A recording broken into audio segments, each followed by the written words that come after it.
Животные могут по-настоящему удивлять нас своей смекалкой. Одна маленькая кошка пришла в рыбный магазин с листком, и то, что произошло дальше, поразило всех. Эта маленькая кошка навещала магазин уже несколько дней. Маркус, владелец, любил животных и просил сотрудников не прогонять ее. «Просто оставьте его в покое, графу», — говорил Маркус. «Он никому не мешает». Кошка тихо сидела в тени и наблюдала через стеклянное окно. Казалось, она изучает, как ведут себя люди в магазине, но когда Маркус или работники пытались подойти поближе, кошка убегала. Ее не хотелось трогать, она просто наблюдала. Казалось, что она училась, как люди платят деньги за рыбу. С давних пор кошки приносят людям маленькие подарки, с тех пор, как стали жить рядом с человеком. Если кошка привязана к человеку, она может принести дохлую мышь на постель или бросить игрушку в миску с едой. Эти животные сообразительны и знают, как привлечь к себе внимание. Эта кошка не была исключением. Она приходила в магазин так часто, что Маркус и постоянные покупатели начали называть ее Уискерс – усы. Уискерс всегда вел себя спокойно, и его хорошее поведение радовало людей. И вот однажды произошло нечто удивительное. Впервые Уискерс действительно зашел в магазин. В пасти у него был листок. Люди в магазине оглянулись, когда он спокойно встал в очередь вместе со всеми остальными. Он стоял там, ожидая своей очереди, как и другие покупатели. Он не лез без очереди и ничего не требовал. Он просто наблюдал, как люди дают деньги и уходят с рыбой. Затем очередь сдвинулась вперед. И он тоже. Когда настал его черед, люди напряженно и с любопытством наблюдали за тем, что он сделает. Некоторые покупатели уже купили рыбу, но задержались посмотреть. «Ну надо же, прошептал один покупатель другому. «Посмотри на этого маленького парня». Было ясно, у этой маленькой кошки был план. Она прыгнула на прилавок и аккуратно положила листок перед Маркусом. Затем сидела, глаза сияли, тело было совершенно неподвижно. Всем моментально стало ясно, он пытался купить рыбу за этот листок. Комната наполнилась смехом и изумлением. Он видел, как покупатели протягивают бумажные деньги. И для него листок, должно быть, выглядел похоже. Он не замышлял хитрость. Он не пытался украсть рыбу и убежать. Он предлагал то, что у него было, в той форме, как он это понимал. Справедливая сделка. Он хотел еды так же, как все. Маркус посмотрел на него. Вот этот крошечный котик стоял с листком, словно с чем-то ценным. Как можно было отказать? «Что ж, маленький, да», — сказал Маркус с улыбкой, «думаю, мы сможем договориться». Маркус нагнулся, выбрал маленькую рыбку и отдал ее кошке. Уискерс был в восторге от своей награды. Он взял рыбку, выбежал на улицу и сел наслаждаться заслуженной едой. Всем, кто это видел, было не остановиться от улыбки. Это был один из тех чудесных моментов, что надолго остаются в памяти. История быстро разнеслась среди покупателей, и люди не переставали говорить про смышленую кошку, которая приходила покупать рыбу за листок. На следующий день им никто не верил, что такое повторится, но они ошибались. На следующий день все повторилось. Маркус работал сзади, когда один из сотрудников пришел его разыскать. «Твой любимый покупатель здесь, сказал он, усмехаясь. «И у него готова оплата». Там был Уискерс, снова в очереди с листком во рту, терпеливо ожидающий своей порции рыбы. Маркус не мог не улыбнуться. Ему нравилось обслуживать его. Семья Маркуса владела этим магазином уже много лет. Когда он был молод, он ездил на рыбалку с отцом, помогая ловить то, что потом продавали. Позже Маркус взял на себя рыболовство, а отец остался работать с покупателями. Со временем бизнес постепенно вырос. Теперь, когда Маркус был во главе, он все еще выходил в море раз в неделю или два, но большую часть улова доставляла его команда. С годами покупатели хорошо их узнали. Некоторые даже наблюдали, как Маркус рос. Но ни при каких обстоятельствах никто не был так предан, как Уискерс. В дождь и в зной, в жару и в холод Уискерс приходил каждый день. Иногда его листок был мокрым и поникшим после дождя. Иногда это был лишь маленький кусочек, потому что остальное разломилось. Но, не пропуская ни одного дня, он приходил за рыбой. «Дождь или солнце, он наш парень», — говорил Маркус своей жене. «Не пропускает ни дня». Маркус стал держать маленькую рыбку специально для него. И в те дни, когда Маркуса не было, жена и сотрудники точно знали, какую рыбу откладывать. Было видно, что Маркус стал очень привязан к своему маленькому покупателю. Он часто думал о жизни Уискерса вне магазина. Где он спит? В безопасности ли он? Есть ли у него кто-то, кто о нем заботится?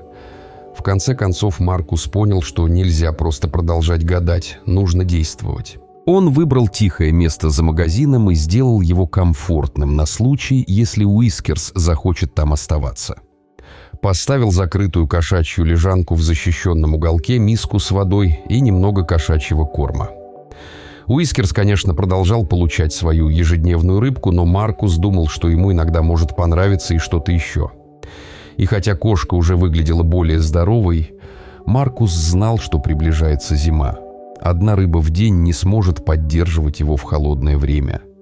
Маркус жил совсем рядом, поэтому мог смотреть в окно и проверять, как там Уискерс. И когда однажды он увидел маленького кота, свернувшимся в этой лежанке и мирно спящим, это было как большая победа. «Посмотри-ка», — сказал Маркус жене, показывая в окно. «Он пользуется лежанкой». Жена Маркуса и работники магазина не могли не улыбаться, глядя на это. Было забавно видеть, как суровый рыбак так радуется маленькой кошке. Но именно это и происходило. И хотя жена держала это в себе, она уже начала готовиться к тому, что зимой в их доме может появиться еще один пушистый член семьи. Однако никто не мог предугадать, что произойдет дальше. До наступления сильных холодов Уискерс не всегда спал в той лежанке, что Маркус приготовил, но было видно, что он знает, место готово для него. Это было важно, у него была безопасная пристань, когда он нуждался в ней. Большую часть дней, даже если он не появлялся в лежанке, он по-прежнему приходил в магазин по расписанию, с листком во рту, готовый за свою рыбу. А затем однажды что-то пошло не так. Маркус целый день был занят делами и вернулся в магазин незадолго до закрытия. Как только он вошел, у него сжалось сердце. Маленькая рыбка, которую он всегда откладывал для Уискерса, все еще лежала на льду, нетронутая. Такое никогда раньше не случалось. Сотрудники не видели его весь день. Это сильно ударило Маркуса, что-то явно было не в порядке. Кошка не пропускала ни одного дня больше 2 месяцев. Куда он мог быть? «Кто-нибудь сегодня видел Уискерса?» — спросил Маркус персонал, уже зная ответ. «Нет, босс», — ответил один. «Мы его искали, но он так и не появился». Маркус не терял времени. Он оставил магазин открытым еще на час, надеясь, что Уискерс может зайти, но он не пришел. Он проверил приют с лежанкой. Пусто. Вода и еда также не были тронуты. Внутри у Маркуса росло беспокойство. Он пошел по кварталу, тихо зовя кошку, заглядывая в укромные уголки, где тот мог прятаться. И ничего. Затем он взял ключи от машины и проехал по окрестностям. Фары прочесывали улицы по мере наступления темноты. Он кричал, проезжая мимо, притормаживал у каждого места, где мог прятаться кот, но все было безрезультатно. В конце концов, ему пришлось возвращаться домой с тяжелым сердцем, надеясь, что причина отсутствия безобидная. Той ночью Маркус почти не спал. Мысли не давали покоя. Жена пыталась его успокоить, уверяя, что кот, вероятно, появится утром, как всегда. Маркус хотел верить в это, но когда на следующий день к полудню рыбка все еще лежала нетронутой, беспокойство переросло в настоящий панический страх.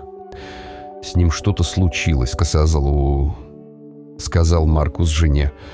«Это совсем не похоже на него». Жена осталась в магазине, а Маркус снова вышел на поиски, полон решимости найти маленького кота. Персонал пообещал сразу позвонить ему, если Уискерс появится, но звонка не было. И как Маркус боялся, что-то было не в порядке. Где-то там, вне дома, Уискерс был в серьезной беде. Маркус был в отчаянии. Он снова объезжал район, часто останавливаясь и проверяя каждый возможный угол. Переулки, под веранды, за зданиями. Он знал, что Уискерс вряд ли ушел далеко. Раньше он никогда этого не делал. Но теперь казалось, что он пропал. Надежда, за которую держался Маркус, начала угасать. Уискерс был таким маленьким, а мир казался огромным и слишком тихим. И вдруг, проезжая мимо парка, Маркус резко затормозил. Рядом с обочиной, у травы, он заметил небольшой комочек меха, который выглядел слишком знакомо. У него сжалось сердце, он надеялся найти Уискерса где-нибудь укрытым, может быть, раненым, но живым. Но эта маленькая фигура не двигалась. Маркус вышел из машины, с каждым шагом нарастало чувство тревоги. В другой день он мог бы проехать мимо, принимая это за другой животный клубок или просто клочок меха. Но не сегодня, не с тем цветом и не с тем, что Уискерс все еще не был найден. Он подошел ближе, затаив дыхание. И вот, он был там. Это был Уискерс, и Маркус не мог сказать сразу, жив ли он. Когда страх начал брать верх, крохотный кот чуть приподнял голову и посмотрел на него. Он был жив, но едва. Его тело было покрыто порезами, одна из задних лап была, кажется, полностью сломана, другая сильно вывернута. Похоже, его сбила машина и бросила у обочины. Маркус почувствовал, как разбивается его сердце. Что он мог сделать? Формально это был не его кот. Уискерс был просто частым посетителем, неофициальным питомцем. Но, глядя на это милое лицо и вспоминая листок, который он приносил каждый день, Маркус уже знал ответ. «Не переживай, дружок», — шепнул он, осторожно поднимая раненого. «Теперь ты со мной». Он аккуратно взял кота и помчался к ветеринару. Ему было все равно, сколько это будет стоить. Этот маленький парень так старался, чтобы заработать свою рыбку каждый день. Он имел значение. Маркус не собирался оставлять его. Ветеринар сразу же осмотрел Уискерса. Новости были неутешительные. Глубокие порезы и ушибы по всему телу, обе задние лапы повреждены, одна сломана, другая сильно искривлена.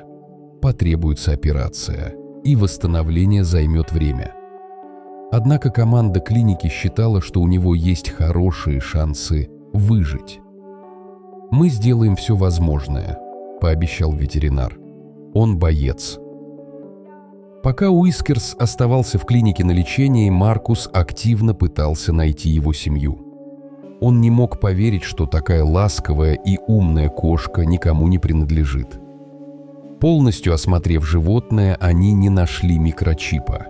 Объявления повесили по всему району, прозвонили по телефону, но никто так и не объявился. Было тяжело принять, но казалось, что у Уискерса действительно нет дома, куда можно вернуться.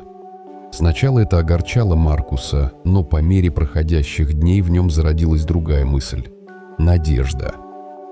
Маркус никогда раньше не имел кошки.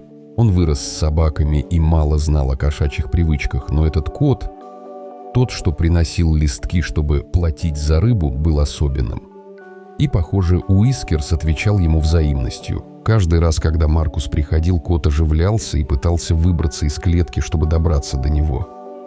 Он уютно вжимался в его объятия и расслаблялся. Маркус думал, что Уискерс привязан к нему не только из-за рыбы. То, как кот реагировал, доверие в его глазах, то, как он успокаивался в руках Маркуса, все казалось глубже, чем просто ожидание еды. Они готовились забрать его домой и сделать частью семьи навсегда. Но затем один телефонный звонок изменил все. Кто-то позвонил и сказал, что думает, что Уискерс – их пропавшая кошка. «Мы думаем, он может быть нашей луной», — сказала по телефону женщина, полной надежды в голосе. Их кошка по имени Луна пропала несколько месяцев назад, как раз тогда, когда, по словам людей, Уискерс впервые начал появляться у рыбного магазина. Возможно, говорили они, она была потеряна все это время. Они прислали фотографии, и, честно говоря, кот выглядел очень похожим на Уискерса. Маркус пытался радоваться за кота. Найти свою прежнюю семью – это ведь хорошая развязка. Но глубоко внутри ему было больно.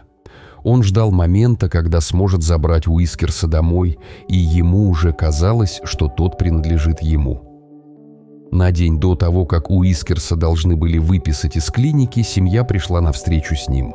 Они были полны надежд и волнения, но все пошло не так, как они ожидали. Женщина внимательно посмотрела на кота и сказала: «Он не совсем похож на нашу Луну». Все же они пытались списать это на последствия аварии. Мол, она изменила его внешность. Тогда ветеринар открыл клетку, и Уискерс выскочил прямо в объятия Маркуса.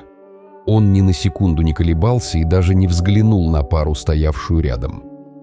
Когда женщина шагнула вперед, чтобы погладить его, Уискерс отступил. Когда она вновь протянула руку, он зашипел. «Луна, дорогая, ты меня не узнаешь?» — мягко произнесла женщина, и у нее на глазах выступили слезы. Это шокировало всех. Это была кошка, которая всегда в магазине вела себя спокойно и вежливо даже с незнакомцами. Было больно наблюдать за происходящим. Женщина рыдала, опираясь на мужа и шепча, что не может поверить, что их милая Луна могла бы так себя вести. Это не имело смысла. Если бы это действительно была их кошка, разве не было бы какого-нибудь признака узнавания, какой-то реакции уюта? Тогда ветеринар решил спросить об истории болезни их пропавшей кошки. И правда вскрылась. Луна, их пропавшая кошка, была стерилизована и имела микрочип еще котенком. А Уискерс был кастрированным самцом и при поступлении не имел микрочипа. Как бы пара не хотела, чтобы это была их Луна, Уискерс не она. «Мне очень жаль», — мягко сказал ветеринар, «но по медицинским записям это определенно не Луна». Это было тяжелое осознание. Пара еще несколько месяцев искала Луну, прежде чем в итоге взяла себе другую спасенную кошку. Что касается Уискерса, выбор его был ясен. Маркус стал для него своим человеком. Когда Уискерса наконец разрешили выписывать из клиники, вопрос о том, куда нести, даже не стоял. Они поехали не в магазин, а прямо к дому рядом.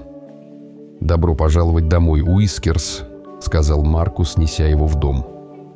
Все было приготовлено. Мягкая лежанка с теплыми одеялами, игрушки и подогреваемая подушка на холодные дни, когда ран все еще ныли.